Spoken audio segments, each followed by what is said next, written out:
யாரும் எழுத மாட்டாங்க. நானும் எழுதுனது இல்ல. சரி. ஏன் அப்படின்னா நமக்கு அது இனிஷியல் நம்ம எதுக்கு எழுதிட்டு படிச்சுட்டு எழுதுவோன்ட்டு அந்த பயத்தை விட்டுட்டு முடிவு பண்ணிடணும். நான் எழுத போறது ஒஸ்டா தான் இருக்க போகுது. 10 கொஸ்டின் 10 தடவை 10 டெஸ்ட் எழுதினாலும் அது ஒஸ்டா தான் இருக்க போகுதுன்றத முடிவு பண்ண ஓகே எழுதுங்க. அதை நம்ம பிரேக் பண்ணிட்டோம் அப்படின்னாலே நிறைய விஷயங்கள் சால்வ் ஆகிடும். எழுத நம்ம கத்துப்போம். எந்த ரேஞ்சில் ஃபர்ஸ்ட் நம்ம வந்து தெரிஞ்சுக்கணும்ல சார். நான் வந்து பெரிய விஷயம் என்னன்னா இந்த இடத்துல நம்ம இந்த இன்செக்யூரிட்டிஸ் வந்து எக்ஸ்போஸ் பண்ணிக்க கூடாதுன்னு நினைப்போம்.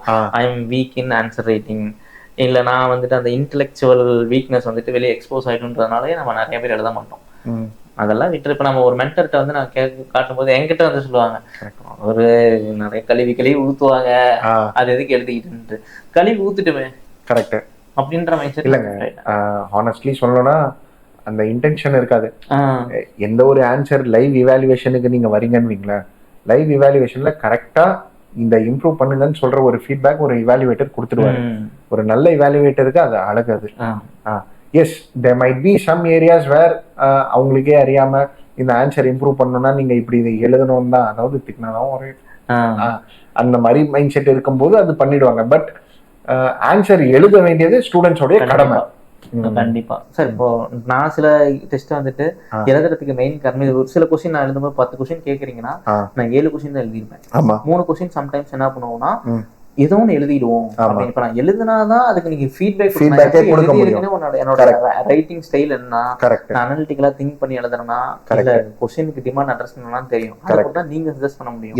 நம்ம பண்ணாம அந்த 3 கொஸ்டின் வந்து நான் இந்த எழுதிடுவேன். அப்பதான் சொல்லுவாங்க நீங்க இந்த மாதிரி திங்க் பண்ணிருக்கீங்க. இன்கேஸ் தெரியாத கொஸ்டினுக்கு நீங்க எப்படி யோசிக்கணும், அதை எப்படி மேனேஜ் பண்ணணும் அப்படின்ற மாதிரி சொல்லுவாங்க. ஃபீட்பேக் வரும். ஸோ ஃபீட்பேக் வரும். ஸோ எழுதணும், பயப்படாம எழுதி ஃபேஸ் பண்ணணும் சார். ஃபேஸ் பண்ணணும். கண்டிப்பா. ஓகே, ஒரு லைவ் இவாலுவேட்டர் கிட்ட போயிட்டு ஃபேஸ் பண்ணணும். அது வந்து ஃபிக்ஸ் பண்ணிரணும். பரவாயில்ல கத்துக்கலாம். சிம்பிளா நீங்க இப்போ நம்ம பேசினதுக்கு எல்லாத்துக்குமே ஒரு ஸ்டார்ட் அப்ல ஒருத்தர் இருக்கான் ஆன்சர் ரைட்டிங் மீன்ஸ்னா பிவைக்யூ பாரு, சிலபஸை படி, பிவைக்யூவை பாரு, புரியலன்னா கூட 2-3 வாட்டி பாரு, டெஸ்ட் வைப்பாங்க, ஆன்சரை எழுதி எடுத்துட்டு போய் காமிச்சிடு, ஒரு வாட்டி காமிச்சு ஃபீட்பேக் வாங்கிக்கணும். உட்காந்துக்கிட்டே இருக்க வேண்டியதுதான். புரியுது. கம்ஃபர்ட் ஜோன்ல இருந்து வெளில வரணும். கம்ஃபர்ட் ஜோன்ல இருந்து வெளிய வரணும். இது கம்ஃபர்ட் ஜோன் இல்லைங்க, இது ஒர்க். எக்ஸாம் வந்துருச்சுன்னா இது கண்டிப்பா ஒர்க். ஒன்ஸ் ஒரு 2 months கிராஸ் பண்றோம்னா அதுக்கப்புறம் கம்ஃபர்ட் ஜோன் வந்துருவாங்க. கரெக்ட். சரி, ஓகே, ரைட். ஸோ இப்போ இது தவிர்த்து வேற ஏதாவது சொல்லணும்னு விரும்புறீங்களா மெயின்ஸ்க்காக? சார் இதுதான் சார் பிரைமரியா நான் சொல்லணும் அப்படின்றது. ஏன்னா நானும் ஃபேஸ் பண்ணிட்டு இருக்கிறதா நான் நினைக்கிறதும் இதுதான். இதெல்லாம் விட்டுட்டு கண்டென்ட் பின்னாடி ஓடாம கண்டென்ட் ஓரளவுக்கு தான். ஆமா, அது ஒரு 20-30% கண்டென்ட் கரெக்ட். அந்த இருக்கிற கண்டென்ட்டே வந்து நம்ம எழுதி எவால்வேட் ஃபீட்பேக் வாங்கிக்கிறது. அண்ட் இன்னொரு பாயிண்ட் நான் ஆட் பண்ண விரும்புறேன். ஒரு மென்டாருக்கு கிளீனா தெரியுங்க, ஒருத்தர் இவாலுவேட்டர் இருக்கார்ல, it's like an game of chess. விளையாடுறவங்களுக்கு அந்த கேம்ல அவங்க என்ன பண்றாங்கன்னு தெரியாது.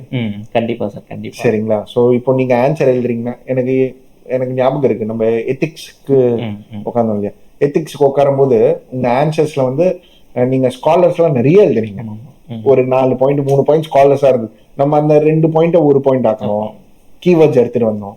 ஸோ அப்போ என்னன்னா ஒரு இவாலுவேட்டர் சைட்ல இருந்து பார்க்கும்போது அந்த ஒரு ஆன்சர் இம்ப்ரூவ்மெண்ட்ன்றது டெஃபினட்டா இருக்கும். புரியுது. சரி, ஓகே, ரைட்.